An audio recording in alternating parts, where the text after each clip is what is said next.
Have you ever been told, "Don't scratch that bruise or it'll get worse"? Now imagine, every scratch, every fall, every tiny bump, slowly turning your muscles into bone. You go in for a simple injection, and weeks later, your shoulder stiffens. Not because of infection, but because your body just grew a brand new piece of bone inside you. This isn't science fiction. This is real. And for those living with it, life becomes a slow, silent transformation. From a flexible, vibrant body into a statue. Today, we'll explore one of the rarest genetic diseases in human history. A condition so cruel, it was once called the human Medusa curse. You'll meet real people trapped in their own bodies. You'll learn how a single mutation in your DNA can hijack the healing process. And you'll discover where science is desperately searching for a cure, before it's too late. If you care about the power of the human spirit, if you believe that knowledge can inspire change, then stay with us. And hey, if this story moves you, please like the video, subscribe to the channel, and drop a 1 in the comments if you found it meaningful. Drop a 0 if it didn't land. We'll improve. Every click helps us reach more hearts. Now, let's begin this extraordinary journey into the world of the living statues. Most of us think of bone as something static. It holds us up, protects our organs, gives us shape. But in one of the rarest disorders ever recorded, bone doesn't stay in place. It grows where it shouldn't, in muscles, in ligaments, even in the tissue that allows you to breathe. The condition is called Fibrodysplasia Ossificans Progressiva, or FOP for short. It affects about 1 in every 2 million people. There's no known cure. And its cause? Just a tiny mutation in a single gene, ACVR1. Here's the heartbreak. In most people, when tissue gets injured, the body begins a healing process. But in those with FOP, the body misinterprets that injury and responds by creating bone instead of healing soft tissue. Imagine stubbing your toe, and your body decides to grow bone around the entire foot. Not to protect it, but to trap it. Take the case of Harry Eastlack, one of the most documented FOP patients. By the time he passed away at age 39, he could only move his lips. His skeleton had fused almost entirely. Not from birth, but slowly, painfully, over time. Even today, his bones are preserved in a medical museum in Philadelphia, a powerful, silent testament to a body that betrayed itself. But here's the truly haunting part. Many doctors have never seen a case of FOP. It's often misdiagnosed. And tragically, routine surgeries or biopsies can make things worse. Much worse. Why? Because every needle prick or incision can trigger a new wave of unwanted bone growth. It's a rare disease, yes. But it reveals something universal. Even the systems meant to protect us can become our prison, if we don't fully understand them. So how does this betrayal play out in everyday life? How do people with FOP survive, and even thrive, while living in a body that slowly locks itself from within? Let's meet them. Let's listen to what life feels like when you're becoming a statue, one cell at a time.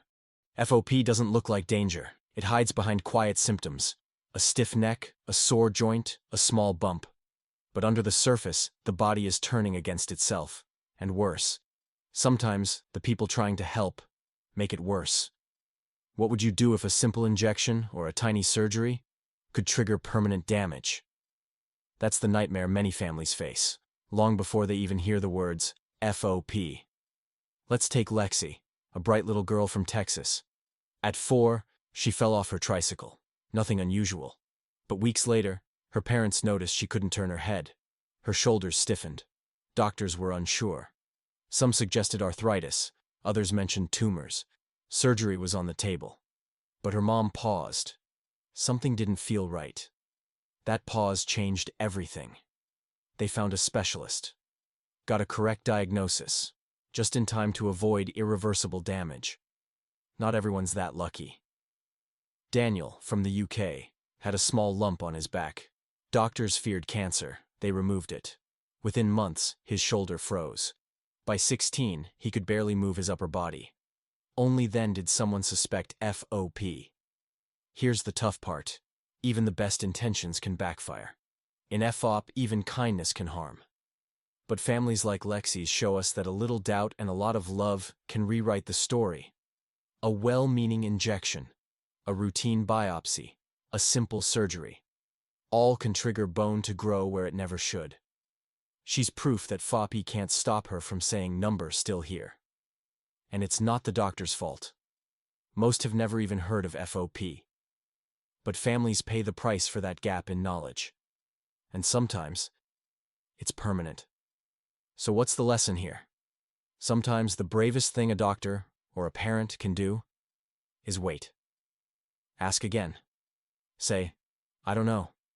Let's find someone who might. If you were in their shoes, would you know what to do? Because in FOP, every decision matters. Every touch, every test, every hesitation. And even with the right diagnosis, the hardest part is yet to come. Getting the right diagnosis is just the start. Now, let's see what daily life demands from those living with FOP. They don't look sick. No cast, no cane, no warning. But for someone living with FOP, the simplest tasks hide the hardest truths. Getting dressed? It's not a routine, it's a risk. Lift your arm the wrong way and the body might respond with new bone. Going to the dentist? Not safe. Opening your jaw too wide might mean never closing it again. Have you ever thought about how much freedom lives in your joints? Everyday actions, brushing your hair, tying your shoes, become delicate negotiations with pain. And yet, people with FOP find their own rhythm. Take Marina, a college student in Oregon. She paints with her mouth, and she's probably better at it than most of us with a brush. She smiles, on her terms. She once said, "It's not the stiffness that hurts most. It's feeling invisible." But she's not invisible. None of them are. They show us that strength isn't loud. It doesn't always roar. Sometimes it whispers, "I'm still here." And as you watch this, ask yourself, what would your life look like if movement wasn't guaranteed tomorrow? Because for people with FOP, that's not a question. That's their every day. But hope is not gone. In the next part, we'll step into the labs and see how science is trying to catch up, with courage. But if the body can betray us, can science fight back? Let's find out. For decades, the word incurable haunted families touched by FOP. Doctors could diagnose it, but they couldn't treat it. The advice was always the same. Be careful. Avoid injury. Hope for the best. But today, that hope isn't just emotional, it's scientific. In laboratories around the world, researchers are finally beginning to understand the genetic roots of FOP, starting with one tiny misfiring gene, ACVR1. This gene is responsible for a protein that tells the body when to grow bone. In healthy people, it activates only during injury recovery or development.